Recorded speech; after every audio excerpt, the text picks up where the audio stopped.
Պատմական դատարան դիրքորոշում է ուսանողության հարցեր կապված չի դիրքորոշում, բայց ընդհանրապես ուղիղ կապելի գույքային հայցեր և ապօրդազականիզմում մասին մի քանի նախատորության դեպքով դուրեք ավելի համեր ողանի ներկայացում։ Շնորհակալություն։ Պատմական դատարան բոլորս լավ գիտենք, որ այդ գործիքնությունը նոր չի սկսվել է 2020 թվականի փետրվարին և Երևան քաղաքի առաջինացնի հանրության դատարանի կառավարությամբ ճանաչվել և հռչակվել է բան նախագահի և մասնակիցների անմեղությունը։ Բոլորս նաև լավ գիտենք, որ բերվել է վերաքննիչ բողոք և վերաքննիչ բողոքը մասնակի բավարարվել է վերաքննիչ դատարանի կողմից։ Հանրային հաստ է նաև, որ ներկայացվել է դատախազության կողմից վճռաբեկ բողոքը որոշում չի կայացվել, այսինքն մերժվել։ Պատմական դատարան ինչ ես այսպես պրեամբուլա ներկայացրեցի, որովհետև ուզենք թե չուզենք, մենք կաշկարված ենք բարի դատական իմաստով վերաքննիչ դատարանի գործը նոր քննության ուղարկելու պատճառաբանություն դրում։ Այսինքն վերաքննիչ դատարանը մի քանի հարց է հանձնարարել և պատմական դատարանի առաջ այդ հարցերն են բարձրացրել, որոնք քննության առարկա պետք է դարձնել։ Ինչ եմ ես այս հանգամանքը կարևորում, որովհետև պատմական դատարան վերաքննիչ դատարանի օրինական ուժի մեջ գտնվող դատական ակտով կոնկրետ հաստատված հանգամանքներ են նշվել, որոնք հակասության մեջ են մտնում անկելի պարոն Մուրադյանի կողմից նախորդ դատական նիստում ներկայացված գույքային հայցի հետ ընդհանուր։ Ինչի՞։ Որովհետև պատմական դատարանը բոլորս էլ լավ գիտենք, որ գույքային հայց կարող է հարցվել, գույքային պատասխանատվության խախտվել և վերջապես այդ գույքային հայցը բավարարվել, երբ որ կարող է արձակվել կենսաբար մեղադրական դրդի։ Հիմա ես ինչի եմ ձեր ուշադրություն հրավիրել դատարան, որը վերաքննիչ դատարանը արձանագրել և դրան ուժի մեջ են մտել։ Ինչ ամեն քննության առարկան, ինչ պետք է բացվի և դրա բացման արդյունքում հրապարական հարց կբարձրացնել, իհարկե հարցի պատասխանը կբարձրացնել, արդյոք հնարավոր է այլ որոշում կայացնել, կամ արդարացման դատական կայացնելը, մեր կարծիքով և մեր համոզմամբ որոշում։ Պատմական դատարան ինչ է նշում վերաքննիչ դատարանը։ Հարց է համարում արձանագրել, որ Սևան Սերգեյի Քոչարյանի գործով Հայաստանի Հանրապետության ոստիկանության կազմակերպող հանցավորության ներկայացի գլխավոր գործարար պետի 25/03/15 թվականին հասցեագրել է դիմում ըստ էության հանցագործության մասին հաղորդման բովանդակությամբ, որի ակտիվ 12/04/19 թվականին ոստիկանության կազմակերպող հանցավորության պայքարի գլխավոր գործարար բաժնի հետաքննության գծով տեղակայված տեսուչի կողմից որոշում է կայացնել քրեական գործառույթների մասին։ Դատարանը արձանագրել է, որ դիմումը ստանալուց հետո հետաքննության բաժնի կողմից կատարվել են հետևյալ գործողությունները։ Ավագ տեսուչ Արեզյանի կողմից բացատրություն է վերցվել Սևան Քոչարյանից, հարցում է կատարվել օրենսդրական նախարարություն, ստացվել հացան պատասխանը, որից հետո նորմալ նշված դիմակի նախապատրաստված դիմերով հարուցվել է սույն քրեական գործի 3 հատվածի առաջին մասի հատկանիշները։ Դատարանը միաժամանակ հարկ է համարում հանգեցել, որ քրեական գործի նյութերում առկա չէ որևէ տվյալ քրեական դատավարության լեզվի 87 հոդվածի առաջին մասում նշված 10-ամյա ժամկետը երկարացնելու մասին։ Պատմական դատարանը օրինական ուժի մեջ գտնվող դատական ակտով արձանագրվել է, որ քրեական գործի հարուցման ժամկետի խախտման վերաբերյալ դատական քննության ընթացքում նաև մեղադրող կողմից չեն ներկայացվել որևէ հիմնավոր պատճառ կամ փաստարկ, որը կարող է դրվել սահմանված ժամկետի խախտման փաստը չարձանագրելու հիմքով։ Նման պայմաններում դատարանն արձանագրել է, որ խախտվել են քրեական գործ հարուցելու օրենքով սահմանված ժամկետները, իսկ ինչ վերաբերում է մեղադրողի դատարանի եզրահանգումներն, ես մեջբերում եմ այն պատճառաբանություններին, որ նյութերի նախապատրաստման ընթացքում ժամկետների խախտման բազմաթիվ դեպքերը դատական պրակտիկան դարձել են քննարկման առարկա և չեն դիտվել որպես դատավարական իրավունքի էական խախտում, ապա արձանագրվել է, որ քննարկվող դատավարական գործառույթի համար օրենքով սահմանված ժամկետները ինքնանպատակ չեն և չեն կարող անտեսվել այն պատճառաբանությամբ, որ դրանց խախտման դեպքերը պրակտիկայում բազմաթիվ են և հաղթահարում են դատական մեկնաբանման արդյունքում։ Արձանագրվել է, որ ինչ վերաբերում է մյուս փաստարկին, վերնշված խախտման արդյունքում որևէ անձի հիմնարար իրավունք, ազատություն կամ դատավարական սկզբում խախտված չլինելու վերաբերյալ։ Դատարանը քրեական գործի հարուցման ժամկետների չհիմնավորված խախտումը դատավարական բնույթի վարույթ իրականացնող բամբի կողմից չդրսել որոշ ջանասիրության և ամբողջության արդյունք է և թեև այն, որ ըստ էության որոշ դեպքերում հնարավոր է չանջես գնանցի իրավունքի ազատությունների ականատարկման, սակայն չի կարող չարձանագրել որևէ խախտում։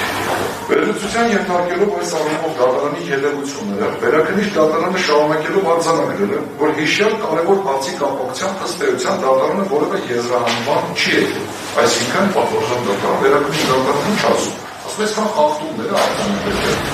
անգամ քրեական գործի հարցում, որ եկել է խախտում, բայց եզրահանգման չի եկել, այսինքն ինչ ասում, ասում պետք է որոշում կայացնել միանգամից թունավոր ցանեպտուկներով այս ամբողջ գործը, կարճ ուղղակի որ չի կարող։ Չմասնավորեցնելու, որ եթե քննարկող դեպքում խախտվել են քրեական գործ հարուցելու դատավարական ժամկետները, իսկ արձանագրել խախտվել են, ապա մեղադրաների որ իրավունքների վրա են դրանք ազդեցություն ունեցել եւ ի վերջո հաշվման արտադրության պայմաններում կարող են գործ ունենալ թունավոր ծառայություններ կանոնի կիրառության հետ, թե ոչ։ Վերաքննիչ դատարանի օրինական ուժի մեջ դատարան ակտով արձանագրել է, որ ակնկալվող եզրահանգման բովանդակությունը զարկել է վերաքննիչ դատարանին ստորում իրականացնելու օրենսդրական հնարավորությունից։ Այսինքն սա առաջին հարցն է պատվարժան դատարան եւ վերաքննիչ դատարանի որոշման հարցը առաջ է քաշվել, որ այս հարցը պետք է քննելի լուծի պատվարժան դատարանի կողմից, որ խախտումները արձանագրվել են իհարկե եւ դրան պետք է գնահատական տրվի ու շատ ուղիղ նշված է թունավոր ծառայապետողների կանոնի կիրառմամբ դատարանի հայացողության թողել, ոչ թե հայացողության ներողություն դատին, որտեղ վերաքննիչ դատարանը այդ կանոնը կիրառելու հնարավորություն որպես այդպեսին չի ունեցել։ Անդրուկած վերաքննիչ դատարանը դատական չի տրվում։ Բացի այդ, վերաքննիչ դատարանը արձանագրել է, որ քննարկող ժամանակահատվածում գյուղատնտեսության նախարարի պաշտոնը զբաղեցրած ցույց գործող մեղադրաների դատավարական կարգավիճակ ունեցող Զերգո Կարապետյանը 13 թվականի հունվարի 24-ի 81 որոշմամբ հաստատված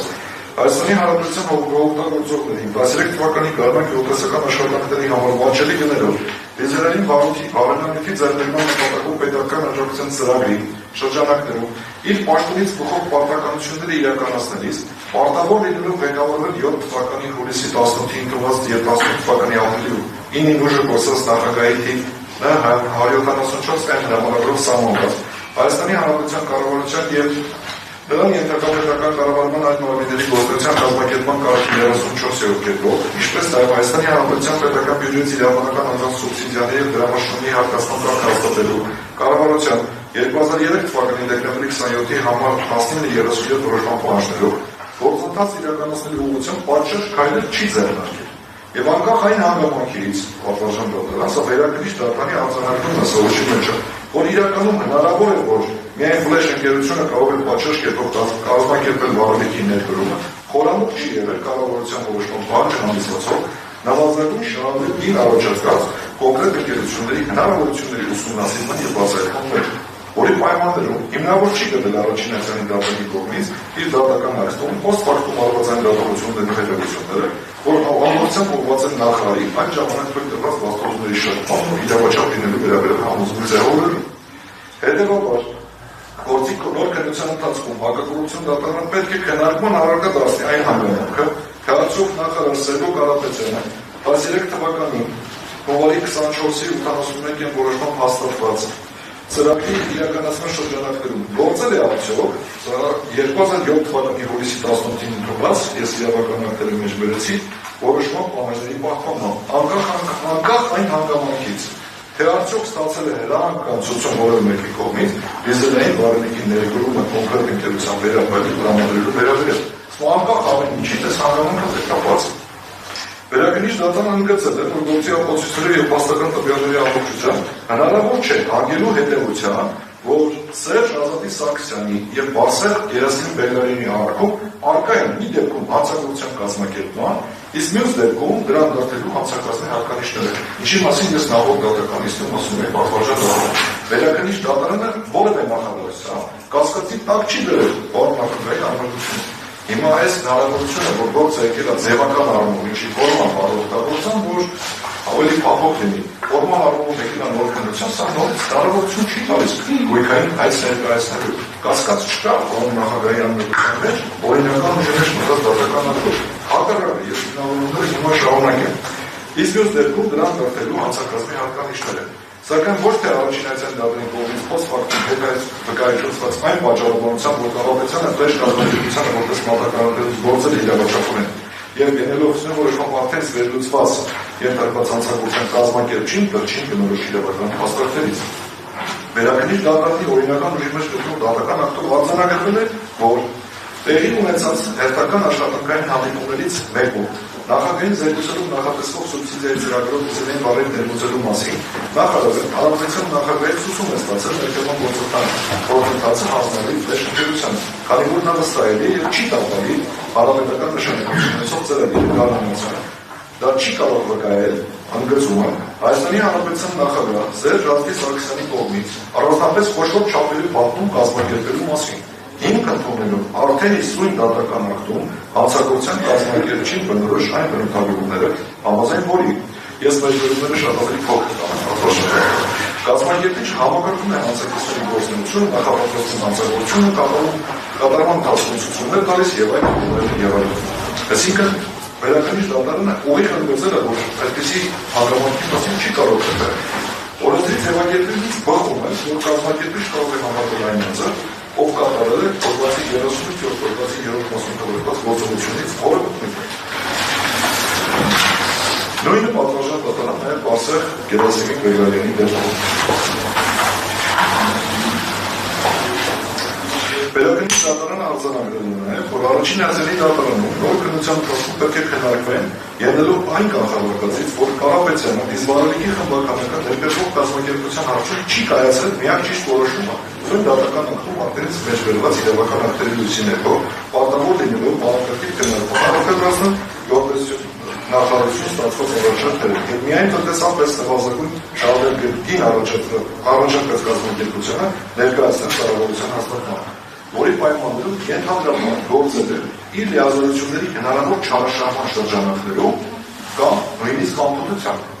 Այս առումով հականշական է, որ ելնելով մեղքի բնորոշման ձևերից անպտության դեպքում առանցրել չի կարող խոսք գնալ հանցագործության կազմակերպչի կամ դրճի մասին։ Այստեղ բացարձակ իրավիճակը պատվարժան դատարան։ Հարկ է նկատի ունենա, որ թեև Կարապետյանի վերաբերյալ առաջին այցելի դատարանում 21 թվականի մարտի 18-ին կայացվել է ոչ արդարացնող վաղվան ինքնօգնական հետապնդումը դադարեցնելու մասին որոշում, եւ դատարանը ըստ էության չի անդրադարձել Կարապետյանի մեղավորության կամ հանրության հարցերին, այնուամենայնիվ գործի նոր քննության ընթացքում կարևոր է ճիշտ քրեական գնահատականի արժանացնել Սերգո Կարապետյանի գործողությունները, սույն գործում հասնող մյուս անձանց Սերժ Սարգսյանի, Բարսեղ Բեգալյանի եւ Գևորգ Հարությունյանի կողմից ենթադրված կատարված գործողությունների իրավաչափ գնահատականի հանրության պայմանավորում։ Ի վերջո հարկ է արձանագրել, որ թեև իրավական հանրության մոտատական պրակտիկայից դատանի իրավական կարծիքն չմեջբերը տեսական առումով։ Պատվարժան դատարան Սերգո Կարապետյանը սկսած նախաքննության որոշակի պահից ցուցմունք է տվել, որ ֆլեշ ընկերությանը վարելիքի ներկայման իրավունքը վերապահել իրեն հանձնարարել է նախագահ Սարգսյանը, շատ կարևոր է ընդգծումը նախաքննության մի որոշակի պահից, ում չի ասել, որ կան նաև վարելիք ավելի մատչելի գնով ներգրող այլ կազմակերպություններ, դրան հաջորդող ցուցմունքներով արդեն հակասելով իր իսկ կողմից նախկինում տված ցուցմունքին, սա վերաքննիչ դատարանի դիտարկումներն է, այլ ոչ թե մեր նախկին նախարարը պնդել է, որ այդ մասին իրեն ցուցում է տվել ոչ միայն նախագահ Սարգսյանը, այլ նաև այլ ժամանակվա կառավարության ղեկավար վարչապետ Տիգրան Սարգսյանը։ Ավելին, հաջորդիվ տված ցուցմունքներում Կարապետյանը վերահաստատելով իր իսկ կողմից նախկինում տված մեղադրող բնույթի ցուցմունքները ամեն անգամ պնդել է, որ իշակ գործընթացին մասնակցորեն դեկրետել է նաև վարչապետ Տիգրան Սարգսյանը։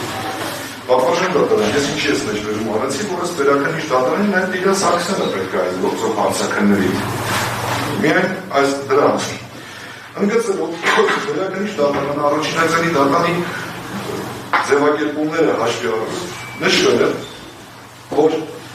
պարզ չէ, թե ինչու է արժանավար համարվել Սերգո Կարապետյանի, Սամվել Գեղեցկյանի եւ Հարությունյանի կողմից նախաքննության ընթացքում սկսած 2019 թվականի հոկտեմբերի 7-ից տրված ցուցմունքները ընդգծում են շատ կարևոր, անտեսելով այն փաստը, որ դրանից առաջ եւ նույն անձած ցուցմունքները եղել են տրամադրություններ հակառակ ոչ մեղադրող բնույթին։ Պատվարժան դատարան արգելի հանրային մեղադրողները չեն մասնակցել դատականիստերին, մենք հենց դրա մասին ենք խոսում առաջին այցելի դատարանում, որ այս գործով մեղադրանքի պաշտպանությունը շատ ավելի դա մեղադրանքի ուղղված դիմաց պաշտպանություն, ոչ թե մեղադրանքի պաշտպանություն իրականացնում է Սերգո Կարապետյանը ոչ թե Այս հոկտեմբերի 7-ը, որ ընդգծում ավելակնիչ դատան, սա պապարկան ամսատին չի։ Մենք առաջին ացանի դատան այդ մասին խոսում ենք, երբ որ այս գործը տրամադրեցում է, գնացել է հակառակ ուղղությամբ։ Պատվարժան դատարան, այս համեմատները պետք է բացվի վերհապի ըստ վերակրիչ դատարանի օրինական ուժի մեջ գտնվում։ Ես ամենայն մանրամասնությամբ ուսումնասիրել եմ վերակրիչ դատարանի դատարանը եւ որևէ ձևակերպում, չգիտեմ, տար, սովակեր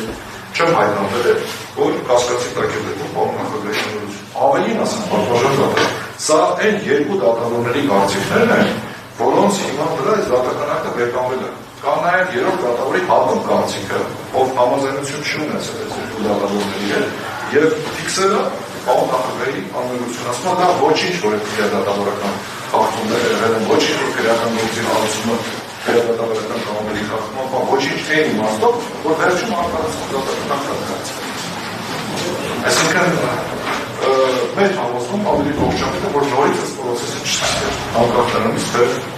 ինչ խախտումներ են եղել։ Բայց այնուամենայնիվ, հիմա պատվարժան դատարան, այս ամենի համատեքստում